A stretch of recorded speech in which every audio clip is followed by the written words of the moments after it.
Hello বন্ধুরা, আজ অনেক ভোর ভোর রেডি হয়ে বার হয়ে গিয়েছি নৈহাটির বড়মার উদ্দেশ্যে। সবাই রেডি হয়ে দাঁড়িয়ে আছে গাড়ি ধরার উদ্দেশ্যে। তখন বাজে 3:30।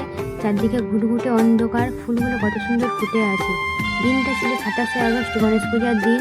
চারিদিকে পুজোর প্রস্তুতি চলছে। আমরা গাড়িতে করে ডায়মন্ডের রেল স্টেশনে পৌঁছে গিয়েছিলাম। শিয়ালদার উদ্দেশ্যে ট্রেন ধরে সবাই ট্রেন ছাড়ার অপেক্ষায় বসে আছি। তখন একটু একটু করে সবে ভোরের আলো ফুটছে। আমরা নৈহাটিতে গিয়ে বড়মার উদ্দেশ্যে রওনা দিয়ে দিয়েছি।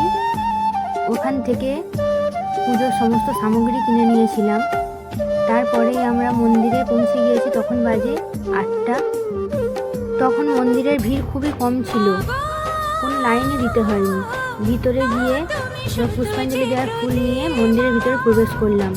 কত লোক দেখুন, সবাই দাঁড়িয়ে আছে বড়মার পুজো দেওয়ার উদ্দেশ্যে। আর মায়ের অপরূপ রূপ দেখে তো আমাদের চোখ থেকে জল এসে গিয়েছিল। মা যেন স্বয়ং আমাদের সামনে দাঁড়িয়ে আছে, আমাদেরকে দেখছে। এত ভালো লাগছিল, বলার কোনো ভাষা নেই।